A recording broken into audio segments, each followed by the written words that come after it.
Bom sábado. Vamos lá, título da lição, verso. Tomando a língua, pelas tuas palavras serás justificado, e pelas tuas palavras serás condenado. Mateus 12:37. Ok.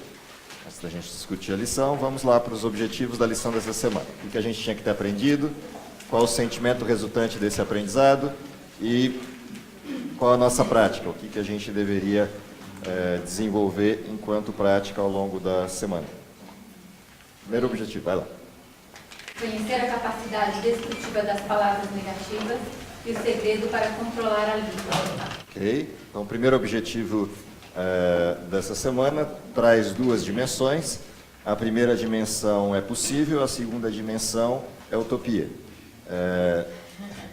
Vamos lá. Primeiro objetivo, então, de conhecimento. Conhecer o poder destrutivo das palavras é uma situação relativamente simples.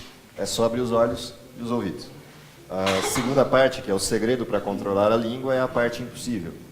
E a razão de ser impossível a gente vai ver ao longo da lição, num dos textos que a lição apresentou, porque que esse segredo é de fato impossível. Segundo objetivo, qual é o sentimento resultante de entender isso, essas duas dimensões do primeiro objetivo?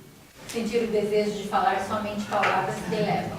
Ok. O sentimento resultante de entender qual é o segredo de controlar a língua, ou qual é a percepção que a gente tem da destrutividade das palavras, é o desejo de falar somente aquilo que eleva, aquilo que produz o bem. Qual a prática? Apagar o fogo que foi aceso por suas palavras negativas. Ok. Então, a prática resultante dessa condição, não sei se está errado na lição de vocês como está na minha. Tem um não ali também? Na verdade, no lugar de não é prática. Mas tudo bem. Apagar o fogo que foi aceso pelas palavras negativas. É um dos textos da lição da Escola Sabatina dessa semana, que fala exatamente da comparação da língua com o fogo destruidor de uma grande plantação. Então, esse terceiro objetivo, que a prática tem a ver com isso. Como que se faz para apagar esse fogo. Bom, vamos à lição.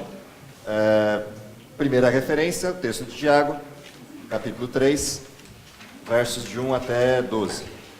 Esse é o nosso texto de análise para essa semana.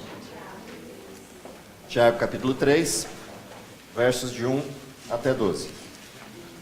Meus irmãos, não nos torneis muitos de nós mestres, sabendo que apenas receber maior coisa, porque todos professamos em muitas coisas. Se alguém não professar de falar, é perfeito varão, capaz de criar também sobre coisas. Ora, se pomos freio na boca dos cavalos, para nos obedecerem, também lhes exigimos o corpo inteiro. Observai, igualmente, os navios que, sendo tão grandes, batidos de vivos ventos, por um pequeníssimo leito, são dirigidos para onde queira o impulso no meio. Assim também a língua, pequeno órgão, ligado de grandes coisas. Vendo como a fagulha põe brasas tão grandes em brasas tão grandes selva. Ora, a língua é fogo, é mundo de iniquidade. A língua está situada entre os sentimentos do nosso corpo e contamina o corpo inteiro. E não só põe em chamas toda a carreira da existência humana, como também é posta ela mesma em chamas pelo inferno. Paradinha aí, vamos tentar entender esse primeiro bloco. Na verdade, esse primeiro bloco está dividido em três partes. A primeira parte, verso 1, a segunda parte, versos 2 até 5, a terceira parte, os versos 6 em diante. Então, primeiro bloco, primeira coisa importante desse texto. O texto começa com uma advertência. Meus irmãos, não sejais muitos de vós mestres, senão eu perco o emprego. Então, primeira referência da lição é por que o texto de Tiago traria essa advertência? Não sejais muitos de vós mestres. Quer dizer que as pessoas não podem compreender, deve sempre ter essa hierarquização de conhecimento, então tem quem ensina, tem quem aprende. É esse o desenho que está atrás do texto. Então, qual é a questão da advertência? Quanto maior o conhecimento, maior a responsabilidade. Ou seja, se todo mundo quiser ser professor, tem espaço para todo mundo ser. Só que igualmente tem a responsabilidade para todo mundo de ter o peso nos ombros de ser. Então, o que o texto está trazendo à baila é todo conhecimento, toda a amplitude que se tem de alguma coisa gera na mesma dimensão uma responsabilização. Quanto maior o nível, maior a responsabilidade. Portanto, maior o nível de resposta ao juízo de Deus. Então, na realidade, o conselho de Tiago tem a ver com o desejo do saber, o desejo da hierarquia gerada pelo saber e não o saber em si. O conhecimento ele não é objetável, muito pelo contrário, a Bíblia estimula que se conheça cada vez mais e que se aprofunde cada vez mais. Porém, o objetivo pelo qual se conhece, o objetivo pelo qual se aprofunda no conhecimento, tem que ser essa dimensão da partilha desse conhecimento e da responsabilidade gerada por ele, e não a fama de conhecer. E é aqui que ele começa toda a situação do enfoque que ele vai dar para o significado de língua, o significado do falar, o significado da palavra. Então, a palavra ela tem um poder embutido nela, ela tem uma situação embutida nela, que é a palavra que divulga o que se conhece. Seja a palavra falada ou escrita, não importa, a palavra é a divulgação daquilo que se conhece. E ela tem um poder gerado a partir disso. Toda palavra tem poder. Não importa qual o nível dessa palavra, toda palavra tem embutido nela um grande poder. E as pessoas não têm a dimensão exata do poder que as palavras têm. E é exatamente por não terem essa dimensão que muitas pessoas correm atrás do conhecimento, olhando um enfoque dessa dimensão da palavra, que é o enfoque da fama. Quem tem condições de expor as suas ideias, consegue articular as suas ideias e expor o seu conhecimento de uma forma organizada, estruturada, que os outros aprendam, adquire poder. Informação é poder. Palavra é poder. Aliás, é o grande poder. A ponto de a gente olhar nas estruturas de dimensões de poderes no mundo e você ter a construção do maior de todos os poderes do mundo, chamado de o quarto poder. Que é o quarto poder. Nunca ninguém viu isso? Vocês não leem jornal, não escutam rádio, não. O quarto poder é a imprensa. E não é a imprensa papel, é a imprensa como jornalismo, a imprensa como divulgação de informação. A palavra tem um imenso poder. Nada produz mais medo no mundo do que a imprensa. Se você olhar o mundo de hoje, nada produz mais medo no mundo do que a imprensa. Ah, mas a guerra não produz? Não tanto quanto a informação. A informação é, de fato, esse terceiro e quarto poder em relação, produz um efeito de medo, de pavor no mundo, que ultrapassa a ameaça de guerra ou qualquer outra coisa. Até os políticos nem gostam, estão querendo acabar com ele. Ninguém gosta. Então aí nesse caso, a palavra escrita também, ela produz problema. Sim, é a palavra. Mas a palavra falada, ela tem o som, e acho que o som que impressiona mais. As duas coisas são iguais. É que a gente tem que lembrar que o contexto bíblico é um contexto da palavra falada. No contexto de hoje, a palavra ela tem uma dimensão muito mais ampla do que só a fala propriamente dita. Lembrando que, ao escrever, é a mesma coisa que eu estivesse dizendo. A única diferença do escrever e do falar, talvez nisso sim haja uma diferença, é que o escrever se perpetua na resposta possível. E a fala pode ser desmentida. Em certo aspecto, a fala esconde o emissor. A escrita não. Uma vez que você pôs no papel, está posto, é registro, é documento. Portanto, tem que pensar antes de escrever. Na hora que você põe o modelo da palavra falada, a dimensão é outra. Você ainda pode se esconder atrás da fala e dizer que o outro é que não entendeu o que você quis dizer. Tá? Nesse sentido, tem uma diferença entre os dois modelos. Mas, em termos de poder, a amplitude é a mesma. O poder devastador é exatamente o mesmo, com a mesma dimensão. Um ali, acho que deve ter outro lá no fundo.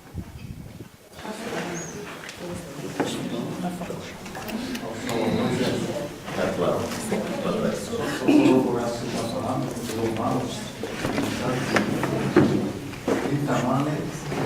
Verbavone. Mesmo desenho, a mesma estrutura do impacto que tem a palavra escrita e a palavra falada e as duas dimensões dela. Isso é típico do direito romano. Bem típico do direito romano. Agora, por exemplo, o que ele escreveu aí, posso falar um pouco, que eu não concordo, desculpa, irmão. Porque aí o primeiro atingido aí seria o professor que está falando. Em segundo lugar, se alguém escuta é porque tem alguém falando, né? Terceiro lugar é que a fala, todos nós temos. Aí só escapa os mudos. Só os mudos escapam. Então vamos lá. Nem os mudos, porque eles falam com as mãos. Tem uma... Mas eu acho que você fez isso para provocar, né? Então, É uma provocação, mas de qualquer forma a provocação está correta. certo. Por quê? Quem é que tem a possibilidade de errar? Quem escuta ou quem fala? Portanto, idiota é o que fala. Porque se ele não falar, ele passa por sábio. Mesmo que não seja. Mas o que escuta, sempre passará por sábio. Escutou? Então, há uma dimensão disso. Isso aqui é bíblico, Mas tá? como vai escutar se ninguém fala? Sim, mas esse texto é bíblico. Embora ele brincou com o texto por um ditado popular, o texto é bíblico, a Bíblia fala disso. Aquele que escuta, aquele que ouve, pode, em determinadas circunstâncias, passar até por sábio. Portanto, qual é o conselho de Salomão? Fale menos, escute. Por quê? Se você falar, a margem de erro aumenta na mesma proporção. O aspecto interessante é você, Tiago traz aí, entender você querer parecer sábio, parecer mestre, não sendo mestre. Não sendo mestre. Aí é o problema. Sim. Ou falar do que você não sabe. Ou falar do que você não conhece. Então, o drama está aí. E é por isso que vem a advertência. Não é bom que todos sejam mestres. Não no sentido de todos não poderem ser, mas no sentido de por que querem ser. Pastor, existe um ditado que diz, boca fechada, Não entra você. Isso é muito bom. Quero agradecer pelo filósofo que escreveu essa frase, que eu pesquei. Sim. Mas tem mais uma outra que diz o seguinte, a palavra é comparável a um travesseiro em que você abre e joga as penas no vento. Ajunte-a. Uma vez espalhadas, nunca mais. Então, essa é a dimensão por trás do falar, por trás da palavra. A segunda parte do bloco do texto, versos 2 até o verso 5, traz uma outra dimensão, que é como pode algo tão pequeno produzir tão grande estrago.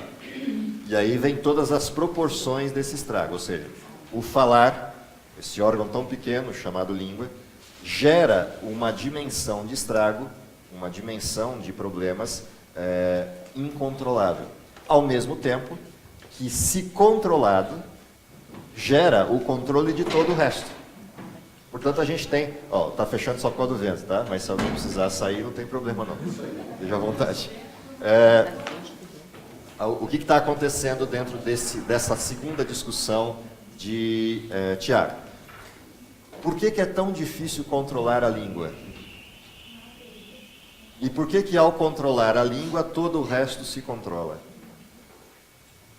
Bom, se é tão difícil controlar a língua, o esforço dedicado ou descarregado no controle da língua implica que você controlou o que mais? A mente, portanto, todo o resto. Porque a língua é a expressão inicial daquilo que eu tenho na mente. Se eu consigo controlar isso, o resto está subjugado, o resto está sob controle. Não tem como você controlar aquilo que você diz, aquilo que você fala, se você não controlou o resto. Ou seja, não controlou as suas emoções e, por conseguinte, você controlou suas reações. Então, o desenho atrás desse texto é esse.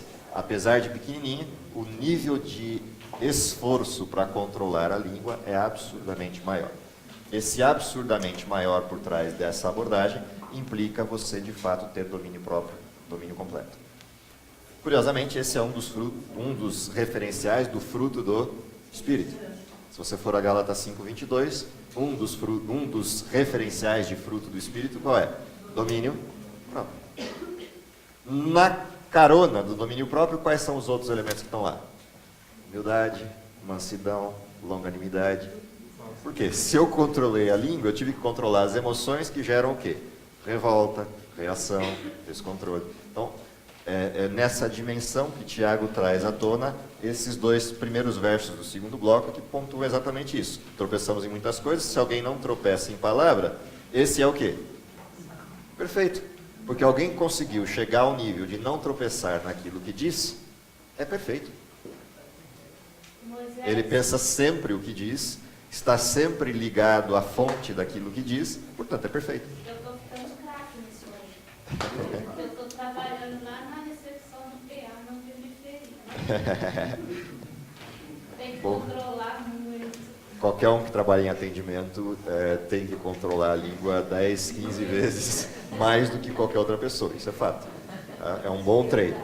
Só que é um bom perigo também. Qual é o grande perigo? É de que esse controle seja artificial. E aí você se torna um profissional do controle, não um controle. O resultado é o... Por que os índices de estresse, de problemas de internação de altíssimo nível residem naquele pessoal que trabalha nos postos de telemarketing? Uma coisa muito simples, o telemarketing tem na frente dele o quê? Um roteiro, que ele é obrigado a seguir. Por que ele é obrigado a seguir? Porque o roteiro foi construído para evitar processos e para sustentar processos de natureza civil, danos morais, etc. Então ele tem obrigatoriamente que seguir aquele roteiro. Não importa quem esteja do outro lado da linha ou quão nervoso esteja, ele não pode sair do roteiro. E é por isso que às vezes você tem a impressão de estar falando com uma máquina. Por que você tem a impressão de estar falando com uma máquina? Porque você está falando com uma máquina. Com um roteirinho que tem que perguntar, mesmo que a pergunta seja mais idiota possível e mais óbvia possível, e você acabou de falar dela.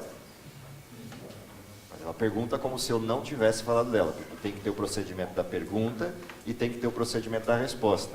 E a resposta está gravada, assim como a pergunta está gravada. Bom, qual é o nível de estresse gerado numa pessoa que se torna um robô? Que não pode ter reações, mesmo que a sinta. O estresse disso é tão alto que o nível de tempo de trabalho em telemarketing não ultrapassa 2 a 3 anos. Ninguém aguenta mais que isso. Só se o sujeito for feito de gelatina. Não aguenta. Não tem como. Então, na vida real, o que eu tenho que fazer pela minha consciência, primeiro é subjugar o que vou falar. Portanto, o desenho que começa a se montar a partir daquela primeira parte do objetivo, que é qual é o segredo para o refrear da língua? Submissão. Mas submissão ao quê? A um roteiro padrão? A um procedimento padrão? A uma mecânica? Não. O único jeito é a submissão da minha vontade à vontade de Deus. Por quê? A necessidade que existe atrás disso é transformação. Se não for transformação, eu fico doente. Agora, quando é transformado, a língua está refreada porque a língua não fala mal mais. E ela não fala mal mais não é porque alguém controlou. Ela não fala mal mais porque alguém se entregou ao amor de Deus. Portanto, houve uma transformação interna. E aí a reação, que é a palavra, muda a sua estrutura. Isso provoca, de fato, o bem e não a doença. Então, esse desenho atrás do que Tiago vai montando passa por essa questão, em primeiro lugar, da necessidade de que o timoneiro controle o leme. Quem é o timoneiro? Eu? Não. Se eu tentar ser o timoneiro da minha língua, tantas vezes quantas eu tentar, tantas vezes eu vou falhar. Deus é o timoneiro. Então, essa é a dimensão por trás da apresentação de Tiago.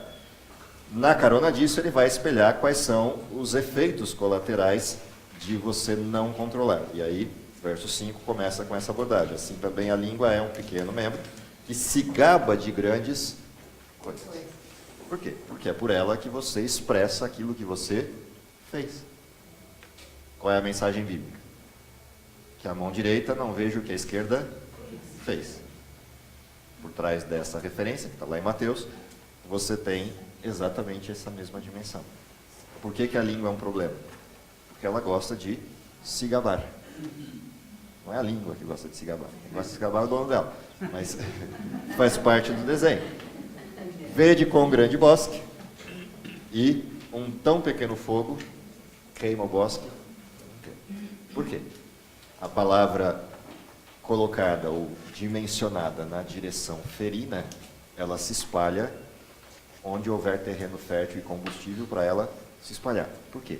Do mesmo jeito que quem falou gosta de falar, quem ouviu também gosta. E, portanto, cada um que ouve um conto, põe além dele um ponto. Portanto, se você começou com um ponto desse tamanho, ele termina no fim da cadeia com um número de pessoas exponenciada nessa situação. Por isso, o texto volta a ser um texto interessante. O idiota fala, o sábio ouve. O sábio ouve e faz o que com o que ouviu? Para. A oportunidade está ali. Se ele voltar à cadeia, o processo se amplia e assim vai. E esse ciclo não para mais. Esse é o desenho atrás desse ditado. Nunca nenhum ditado é completo, mas o objetivo do ditado tem a ver com isso. Próxima parte do texto, os versos 6 a 8, vão trazer uma nova referência. Então vamos abrir para essa nova referência. Continuar. Passo o bastão. Ora, a língua é fogo, é mundo de iniquidade. A língua está situada entre os membros do nosso corpo e contamina o corpo inteiro. E não só põe em chamas toda a cadeira da existência humana, como também é posta ela mesma em chamas pelo inferno. Pois toda espécie de feras, de aves, de répteis e de seres marinhos se doma e tem sido domada pelo gênero humano. A língua, porém, nenhum dos homens é capaz de domar. É mal e contido, carregado de veneno mortífero. Por que essa abordagem de Tiago apresenta a língua como tão ferina, ou como tão venenosa, ou como tão má? Provavelmente tinha alguém perto dele que falava muito. Não, o Tiago não era casado. Já que é para brincar, ele falou, Tiago não era casado. Brincadeira. Isso é muito mal, isso é muito mal. Vamos lá. Se nessa época o negócio era feio, ele escreveu nessa época lá, 49 depois de Cristo, mais ou menos ali, o negócio era feio já naquela época, mas ele estava imaginando que seria na frente. Bom, brincadeiras à parte. Eu tenho 3 para apanhar. Tenho 3 mulheres, 2 cachorros e um cachorro castrado. Então, assim, é apanhar mesmo, não tem conversa. Brincadeiras, ó, vamos voltar. Essa é só para acordar o pessoal. Só para acordar o povo. Vamos voltar lá. Então, qual é a abordagem por trás disso aqui? Lembram que Jesus falava o que contamina o homem? É o que sai ou o que entra? O que sai. O texto é o que sai do homem é o que contamina, não o que entra. Por que Jesus disse que é o que sai do homem que contamina o homem? São os seus atos, suas Porque o que ações. sai do homem faz o quê? Encontra eco e devolve o resultado. Portanto, o que contamina o ser humano? Aquilo que ele expõe. Se o coração está cheio de iniquidade, ele fala de iniquidades e a iniquidade retorna de que jeito? Com o resultado. E esse resultado corrobora aquilo que já estava no coração e amplia. Portanto, é um ciclo que não para. Do que Tiago está falando aqui? Exatamente disso. A língua é um pequeno órgão no meio de muitos outros. Aonde está o pecado? Percebe? Junta isso com os textos de Paulo, com os textos de Mateus, na expressão de Jesus. Onde é que está a iniquidade manifesta? O que Paulo dizia? Na minha mente, com a minha mente, desejo servir a Deus. Porém, vejo nos meus membros outra lei, que me conduz ao pecado e à morte. Miserável homem que eu sou, quem me livrará do corpo dessa morte? Portanto, quando Tiago aborda essa questão de a língua ser um órgão pequeno, entre outros órgãos, o que ele está dizendo? Tudo aquilo que contamina o homem, tudo aquilo que está presente na iniquidade humana, se materializa onde, no final das contas? Na expressão do conhecimento humano, em palavras. É aí que está a grande questão. E isso gera uma dimensão de propagação do mal que é incontrolável. Por isso essa comparação com o incendiar, com o queimar sem proporções e queimar sem controle, como um grande incêndio numa grande floresta. para parar um grande incêndio numa grande floresta, dá um trabalhão e, na grande maioria das vezes, não se consegue. Levam dias e dias para você conseguir parar o fogo. Por quê? Porque a propagação é muito grande. Há muito combustível, há muita lenha para queimar. Quem ia falar? Ele botou a mão. Não, eu levantei o braço. O senhor falou em mente, o que tem na mente. Acontece que muita gente não tem nada na mente. Se não tem nada, já tem alguma coisa. E fala muito. Não para de falar. Se não tem nada, já tem alguma coisa, porque a mente nunca está vazia. Ela pode estar sem controle, mas vazia nunca. Então, assim, o grande drama é esse. Na outra face da moeda está o que Deus orienta que nós tenhamos no coração e propaguemos para os filhos, Que é o fim do texto. Moisés, voltando um pouquinho, você estava falando que contamina é o que sai, não que. Tem muitas religiões que usam isso aí como o alimento, né? Sim, e na verdade Jesus está falando de outra coisa. Esse texto bíblico, falando do porco. Sim, mas o texto não tem nada a ver com isso quando você lê o contexto. Então, você pode até usar isso se você tirar o texto do contexto. Eles usam esse texto. Sim, sim. Esse é um dos textos usados para isso. Mas aí é uma questão de contexto. De novo, a gente cai no mesmo texto. Ou seja, texto fora de contexto é pretexto, é tese. Então, quando eu tiro um texto do contexto, eu tiro por quê? Porque eu quero formatar uma tese que eu já tenho a priori e quero defendê-la. Então, eu tiro o texto do contexto e uso para defender minha tese. Quando eu volto o texto para o contexto, a minha tese cai. Porque aí eu sou obrigado a ouvir a tese do autor do texto. E na hora que eu ouço a tese do autor do texto, a minha tese se desconstrói. Então, é uma questão de erro básico de interpretação de texto. Do que Jesus está falando. Exatamente disso. O poder que a palavra tem de realimentar o mal. Portanto, o que sai do coração do homem é isso que contamina o homem. E o que sai do coração gera o ciclo, e o ciclo não para mais. A não ser que alguém vá lá no meio do caminho e corte o ciclo. Moisés, só uma coisa, mas o contexto não era comer. Oi? Se vai falar isso com uma pessoa evangélica, ele fala isso O contexto era comer, mas noutra dimensão. Qual era o contexto do comer? Que estava sendo discutido ali. Lavar as mãos ou não lavar as mãos? Mas esse lavar as mãos não era para limpeza. Não, era para demonstrar para o outro que eu era melhor do que o outro. E aí o que Jesus diz? O que contamina o homem não é o que entra, ou seja, não é a sujeira da minha mão que entra quando eu como que contamina o homem. O que contamina o homem? A fala indiscriminada sobre o exercício da vontade livre do outro. Portanto, o texto não tem nada a ver com comida, tem a ver com fala. O que ele ia comer, né? Não, tem a ver com, não, e nem tem a ver com comida. Tem a ver com contaminação. O texto é: o que contamina o homem? A sujeira que vem de fora ou a impureza que está dentro dele?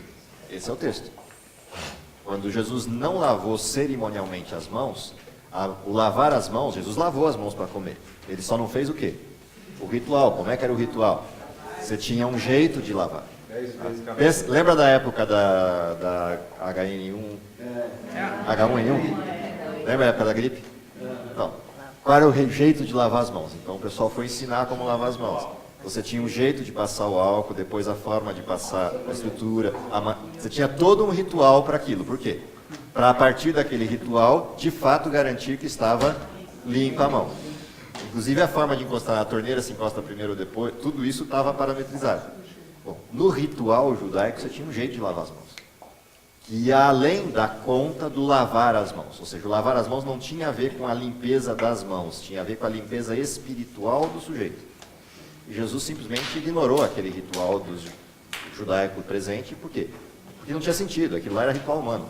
Não tinha nada a ver com religião, não tinha nada a ver com a Bíblia, não tinha nada a ver com os conhecimentos de Deus. Jesus ignorou, simplesmente ignorou aquilo, foi lá, lavou as mãos como qualquer um lavaria em casa para comer, e foi comer. E aí ele foi criticado por isso. Por quê? Porque ele estava contaminado espiritualmente. E aí Jesus falou o quê? O que contamina o homem não é o que vem de fora, é o que sai dele. Portanto, o que ele está dizendo? Vocês é que estão me contaminando, ao dizerem aquilo que não sabem. Portanto, eu sei o que eu estou fazendo e sei o que eu estou falando. Aprendam com isso. Então, o que Jesus está dizendo é isso. Não tem nada a ver com comida, tem a ver com contaminação. De novo, volto ao contexto. Algo prático para a nossa vida. Aquele negócio de contar até 10, é útil, certo? Especialmente quando a pessoa está nervosa, especialmente no trânsito. Sem, às vezes, melhor. Quanta gente morre, quanta gente se bate, quanta gente comete besteira, porque depois que começou não para mais. Que realimenta. Fica com raiva Realimenta. Não tem jeito. ou traz a raiva. Portanto, o contato até 10 tem a ver com o quê? Você garantir o tempo, domínio próprio, você garantir o tempo para poder falar com quem? Com Deus. Então, por que você conta até 10? Para resistir ao mal? Você conta até 10 para dar tempo de você ir até Deus e voltar com a resposta.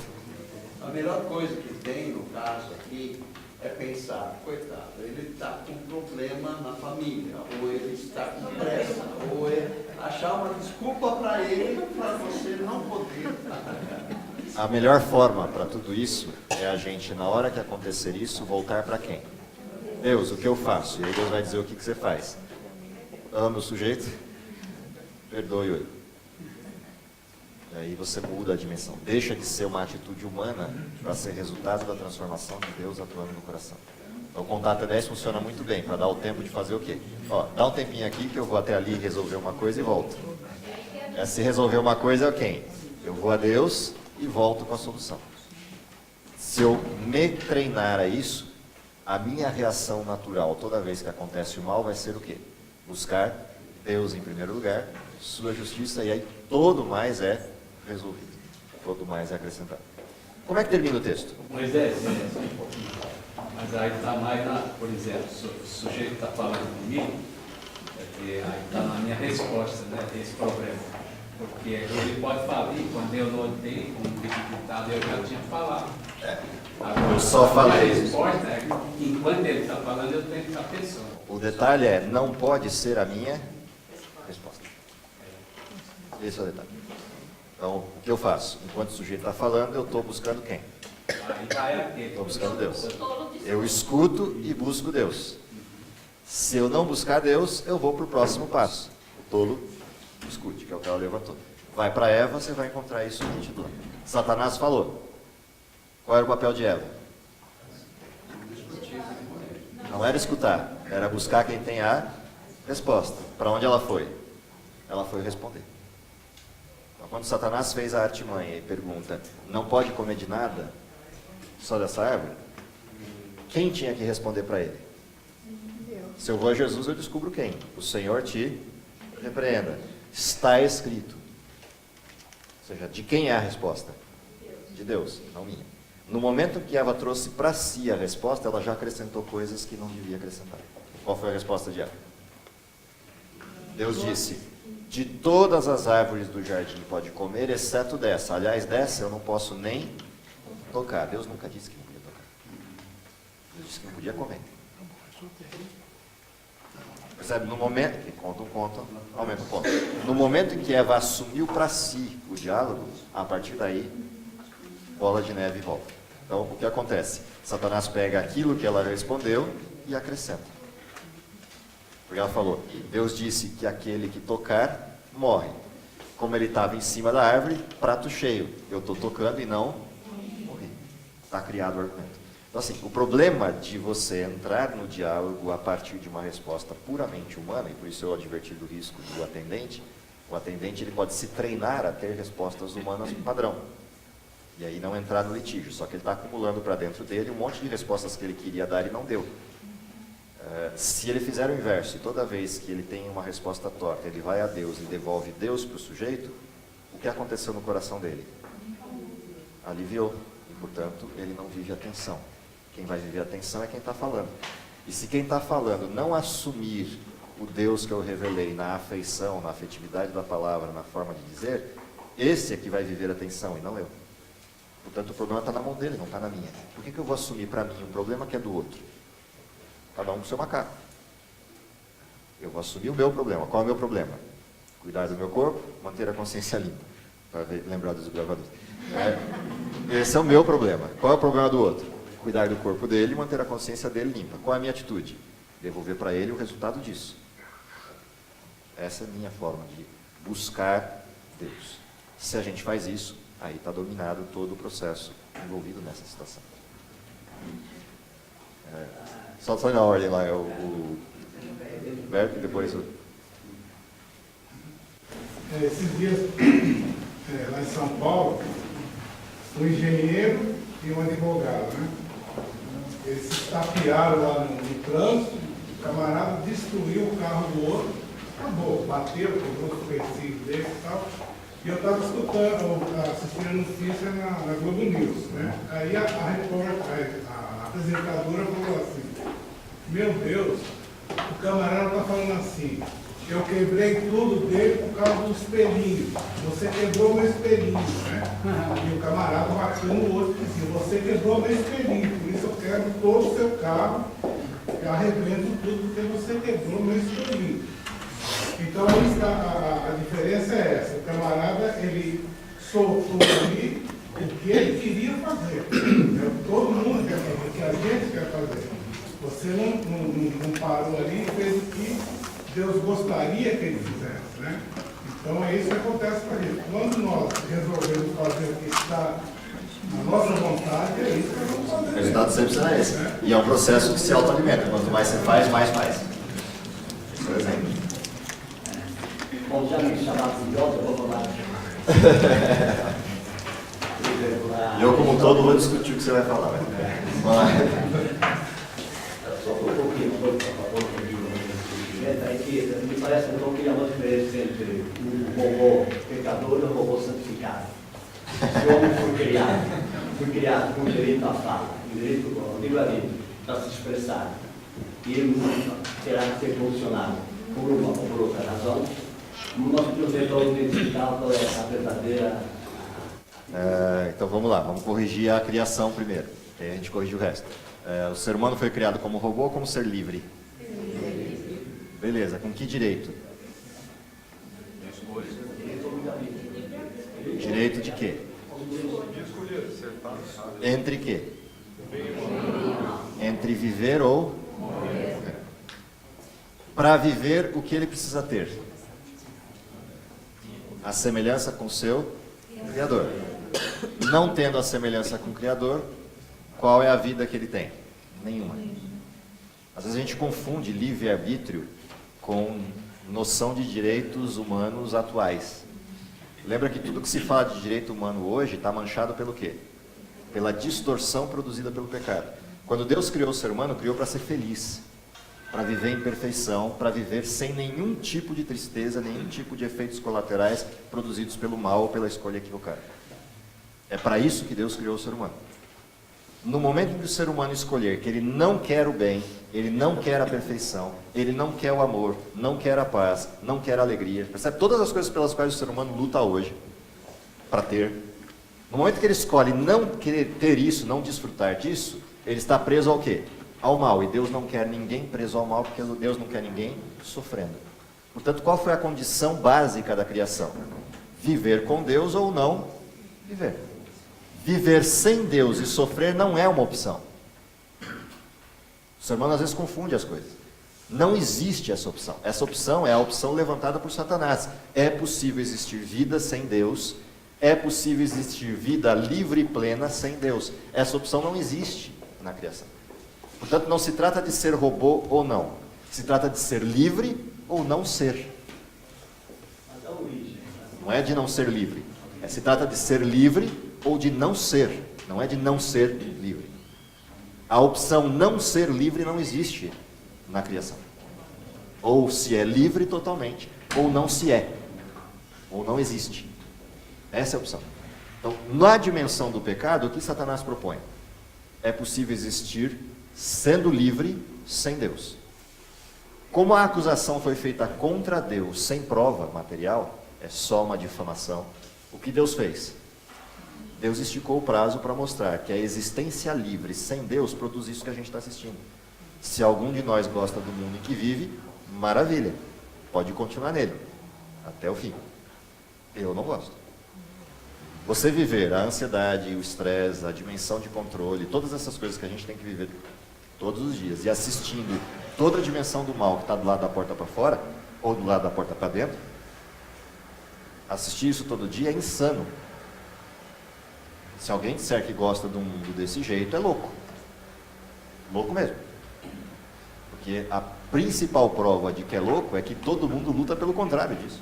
Todo mundo luta por paz, luta por tranquilidade, luta por ter alguma coisa para poder comprar algo e viver em conforto. Todo mundo luta por coisas que são as coisas que Deus criou. Só que eu quero essas coisas sem Deus. Isso simplesmente não tem como. E não tem como não é por causa de Deus, não tem como porque no momento em que eu passo a querer as coisas sem Deus, eu passo a querer não as coisas, eu quero as coisas do outro. Esse é o dom. Esse é o drama de tudo. Eu não quero as coisas, eu quero as coisas do outro. Porque no mundo sem Deus, os bens são esgotáveis. E sendo esgotáveis, para eu ter, alguém deixou de ter. Esse é o drama. Portanto, não é uma questão de ser robô ou não ser robô. É simplesmente uma questão de escolha. Eu quero ser livre ou eu não quero ser livre. E se eu não quero ser livre, eu não existirei. Porque Deus só quer seres livres e seres livres que façam o bem. Porque o bem é bom. O bem é o que todo mundo busca. Interessante como o mal está se multiplicando cada vez mais. Sim. E as pessoas, por falta de Deus, por falta de uma norte a seguir, aciona sempre a polícia militar. Então, tem um negócio chamado da Charles 04, briga com parente de mulher. Aumentou muito esse tipo de violência. Então, o que antes tinha 10, 15 por dia, hoje está aqui 20, 30. Eles discutem com faca, bebida alcoólica, arma. Por quê? A população está insana. Não tem, é um loop contínuo, só vai aumentando de tamanho.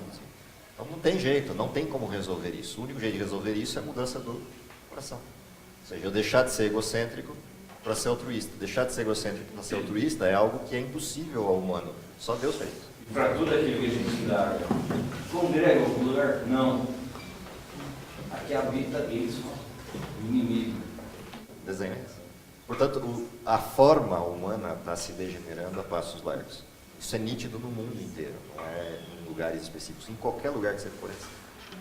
As pessoas brigam por nada, as pessoas xingam por nada, elas se estressam por nada. Você quer ver a dimensão disso? Vai para os serviços de atendimento. Para num restaurante para comer. Você para num restaurante para comer. Eu não consigo entender. Assim, o garçom erra, tudo bem. A cozinha erra, tudo bem. É parte do formato. Ele tem a obrigação de fazer um serviço bem feito. Tem porque está vendendo o serviço. Mas o nível de briga que eu assisto nesses lugares, é insano você ver isso. As pessoas, porque o garçom chegou e esbarrou num garfo, fazem um fuzuê dentro do restaurante, ou porque o sujeito trouxe um prato que não era exatamente do jeito que o sujeito queria, reclama e fala, não tem algo que preste aí para você servir. Sabe assim, o nível de estresse, o nível de exigência está se tornando ridículo. Não é muito mais fácil chegar para o garçom, olha, eu não gosto exatamente da comida assim. Você acha que tem algum jeito de repente, dar uma passadinha? Que custa eu chegar para o sujeito e tratar ele como humano?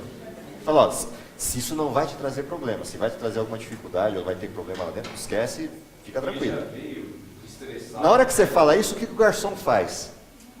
Em 100% das vezes que você fizer isso, ele desestressa, ele fala, nossa, o que está acontecendo? Ninguém fala assim comigo. Ele vai fazer o que ele puder para te resolver o problema. Quer dizer, o que custou fazer isso? Só enxergar o outro como um ser humano igual você, que está estressado pelo trabalho e tem que carregar a bandeja o dia inteiro e ganhar uma mixaria no fim do dia. Quer dizer, sabe, eu não consigo entender esse nível de esquizofrenia social, mas é o que a gente vive. Aí, levantar uma briga, 2 palitos. Um acende o palito, o outro joga pólvora, aí está tudo feito.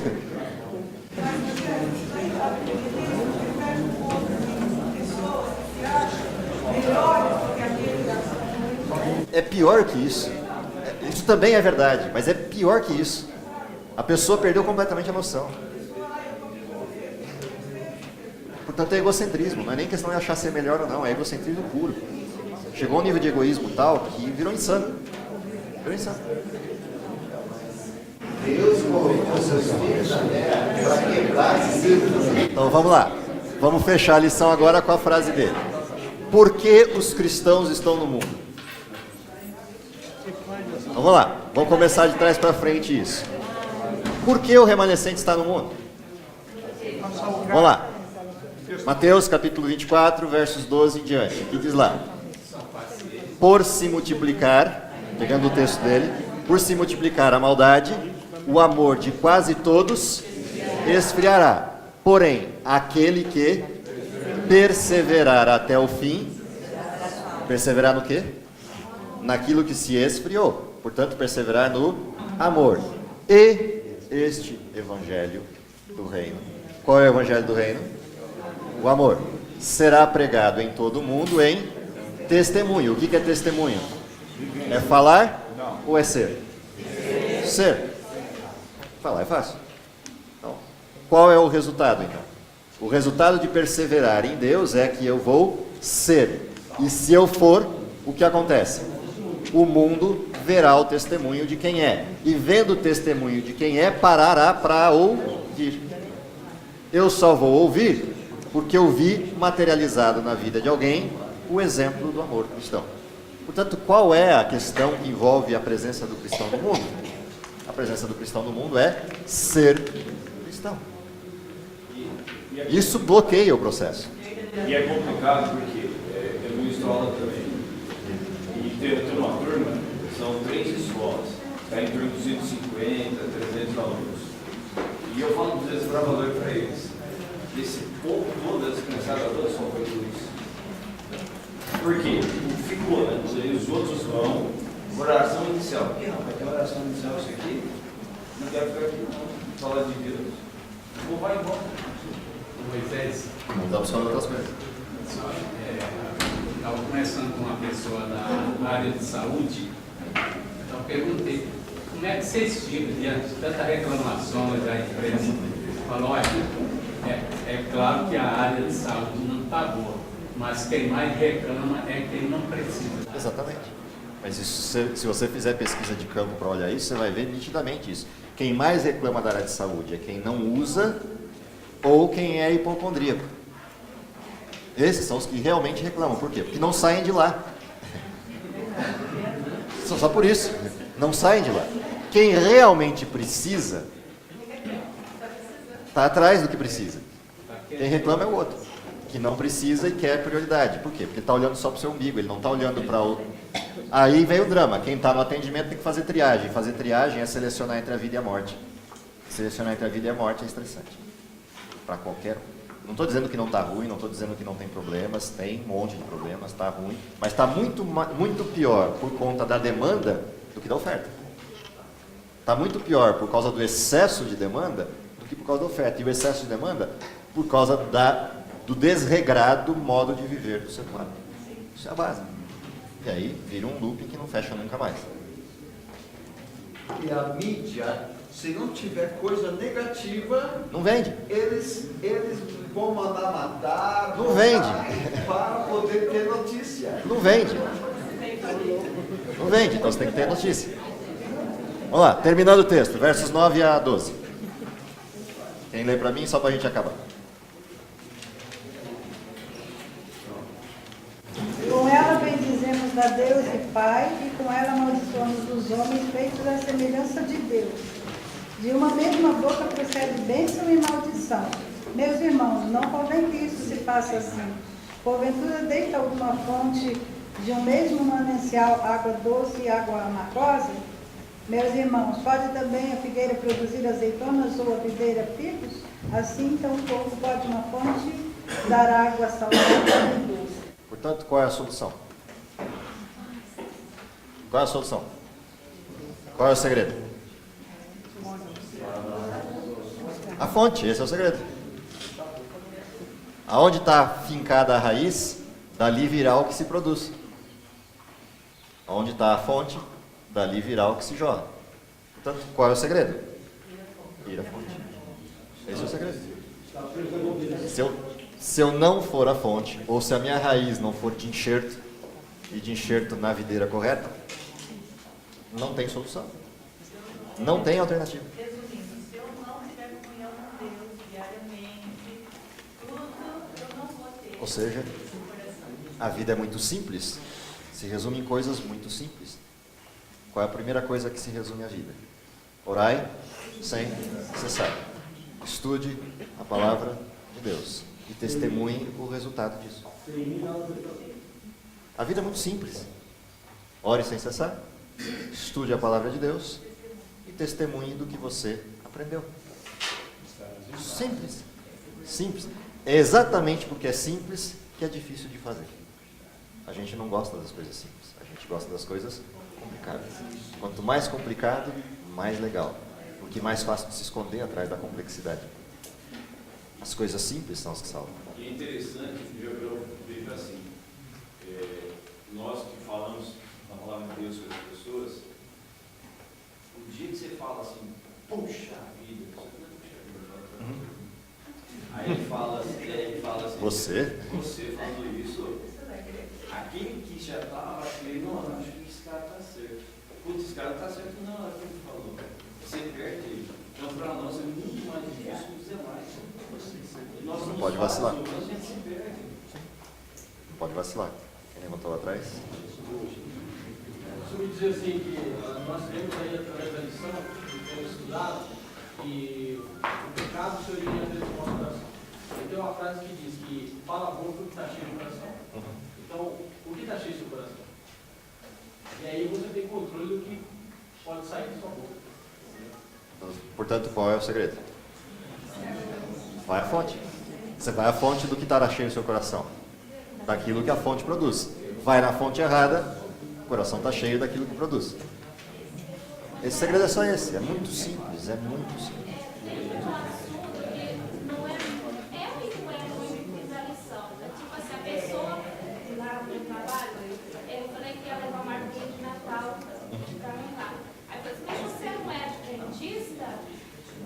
Eu sou. Assim, então, como você pode estar idolatrando o Natal? Eu começou a falar assim, sabe? Tem algum que eu posso dizer para essa pessoa sem... Natal é uma festa cultural, ele não é uma festa... Eu falei, mas ela falou que está na Bíblia, está em Gálatas. Vai ter que procurar, porque não existe Natal na Bíblia. E lá fala que a gente não deve erguer... Eu já pesquisei, mas fala das pilastras que não pode... Sim, o que eram as pilastras? Eram altares para os deuses pagãos. Você está fazendo algum altar para Deus pagão? Não. Você está simplesmente comemorando uma festa cultural. Aí já é a interpretação pessoal, porque não tem nada a ver com o texto. O texto é, eu não posso fazer altares para deuses pagãos. Só isso. Tira o texto do contexto, pretexto ou tese. Isso é o foco do doutorado. Tira o texto do contexto, faz a tese. Não tem sentido. São discussões sem sentido. Voltando para a gente fechar.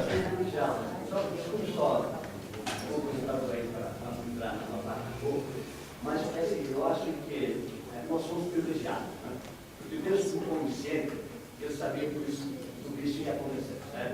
Ele fez agora, nós somos suas testemunhas para provar ao mundo que realmente Deus está fazendo. Então, Ele nos dá tudo para escolher, nós temos que escolher o que é errado. Mas Ele tinha uma outra dimensão para nós. Sim. Agora deixa eu traduzir, que o povo daqui da frente não entendeu. O que ele...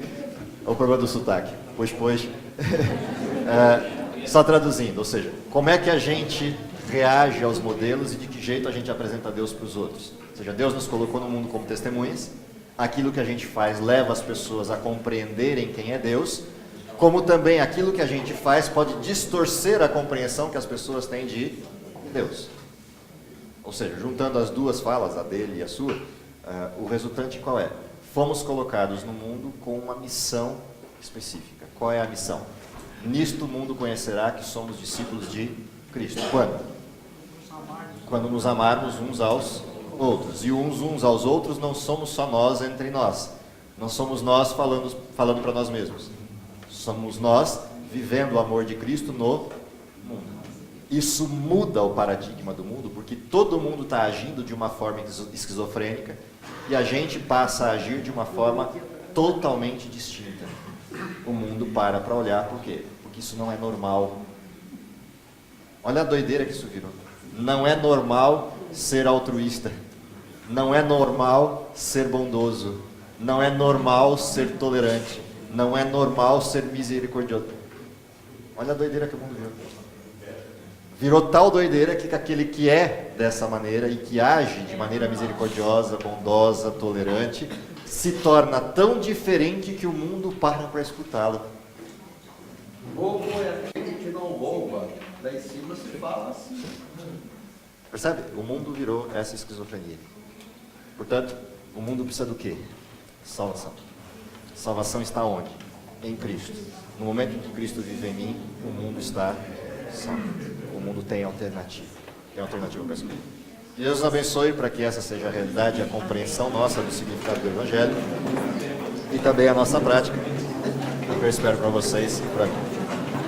Querido Pai que está nos céus, te agradecemos pelo dom da vida, pela oportunidade de sempre chamar os teus filhos, pela maravilhosa instrução da tua palavra e principalmente pela oportunidade de podermos representar a tua vida, a tua existência, o teu amor e bondade num mundo que perece, preso à sua esquizofrenia e pecado. Dá, Senhor, que possamos ser a expressão do teu amor a pessoas que ainda não te conhecem, perdoa os nossos pecados. Oramos tudo isso confiado nos méritos de Cristo. Amém. Amém. Sublime amor de Deus.